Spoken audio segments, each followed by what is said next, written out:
Hi, I'm Sarah Alexander, and this is my case study of the Missing Booster Club funds. The overall case summary, we are talking about a middle school called George Washington Middle School, which is in Warren. There is one principal here at this middle school.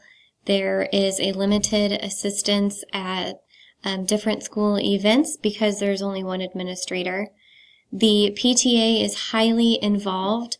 One of the most highly involved parents is Mrs. Bowman. When defining the problem and analyzing the problem, we're going to look at what we know, what we need to know, and then really hone in on what exactly the problem is. So what we know is that Mrs. Bowman frequently volunteers with the concessions and gate entry sales. She has a daughter who is highly involved in cheerleading, and she has been invited to participate in a parade in New York City.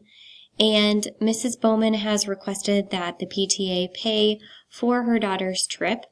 This request was denied by the principal because the funds raised by the PTA should be benefiting all students, or as many students as possible, including the students that helped in raising those funds.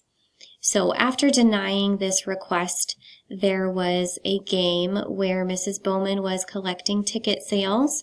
Following the game, there were 10 tickets missing that were told by Mrs. Bowman that she had discarded those because they had been ripped.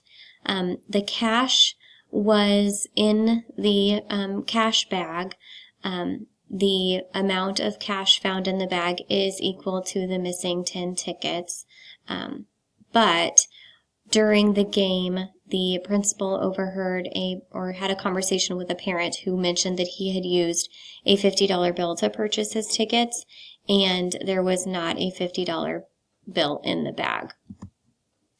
A few of the things that we need to know, were there any larger bills in the money bag? This could possibly account for the lack of the $50 bill. Maybe it was used to give change to someone else. Also, in addition to this, we are not sure if smaller bills, maybe someone needed a $50 bill and they had given Mrs. Bowman smaller bills. Was there a second person collecting ticket sales? We're not quite sure on that. Were there ripped tickets in the bag? I think based on the information in the case study, there were no ripped tickets, that they were discarded. We also do not know who all interacted with the money. Were the ticket sales tracked other than the pre-numbered tickets? And is there a policy currently in place on ripped tickets? And has this occurred in the past, or has there been any missing or possibly missing funds in the past? So when we look at the problem, we can see that one problem is that there was an insufficient amount of people working the ticket counter. Based on what we read in the case study, it does sound like there was only just Mrs. Bowman at the gate collecting ticket sales. Another problem is there was a lack of checks and balances prior to the game and following the game. The principal really should have gone through the money and counted the tickets and all of that with Mrs. Bowman, and there should have been a signing off on a second signature on checking these funds. And then the third problem is there's a possibility that $50 is missing from the ticket sales, especially taken by a parent, possibly. When thinking of a proposed plan of action, the very first thing I would do would be review the district policies or my school's policies on the ticket sales. This should have occurred previously, but right now is a great time to review this. Next, I would have a conversation with Mrs. Bowman, and I would not be accusatory at all. I don't feel like it would be in my best interest to even ask her if she possibly took that money. That would ruin a relationship and could ruin the relationship with the school and PTA. But I would want to ask her who else was assisting with the ticket sales and who had access to the money bag. And then I would also want to double check about the torn tickets and whether or not they were discarded. The strategies as a leader that I would use during these 2 steps would be relationship building, communication skills, especially when talking with Mrs. Bowman, using questioning skills, empathetic listening. All of those skills are what I would use during these two steps. Third, I would want to amend policies. I would look through the policies. I would see any gaps, and I would create policies and have policies in place related to having a second person at the ticket counter, requiring documentation, requiring second signatures, second initials throughout the evening every time that the second person leaves or when there's a change of who's watching that money. And then also the reconciliation of ticket sales with the cashier prior to leaving the event, so that that conversation about missing tickets or ripped tickets can be happening immediately.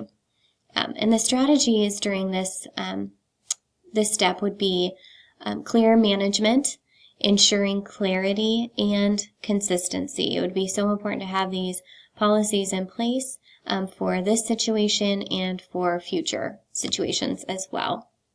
Next, I would review all of these policies with all personnel, including the volunteers and including any staff members that will be helping with any kind of ticket sales. All volunteers need to be aware of the policies and procedures prior to student events. And then finally, I would definitely be continuing extracurricular events, as they are extremely important in the student success. And the strategies I would use during these 2 steps would be clear communication when reviewing that information with all volunteers, organization, making sure that when I explain these policies that I'm very clear and I'm very organized. I will have a printout of all of the policies and procedures for each of the volunteers. And then another strategy is setting expectations. We need to be very clear and diligent in setting our expectations. So resolving the issues while promoting student success is obviously extremely important. Communication with Mrs. Bowman about the appropriate use of funds has already occurred when she had asked about using the PTO money to pay for her daughter to go to the parade. So this was a great conversation that was had with the principal. I'm glad to see that he did turn her down on that. So when he was making that choice and telling her no, he was standing up for all students, not just Mrs. Bowman's daughter. The student events need to continue with additional information to the volunteers. There are many studies that are completed that show that students involved in extracurriculars, whether they're spectators or participating, have increased social, emotional, and academic success. So it is best for the students to continue these events. And then in addition to this, the community involvement piece is absolutely essential. So if we were to accuse Mrs. Bowman of this, then that would be ruining that relationship and possibly other relationships with other parents and other community members.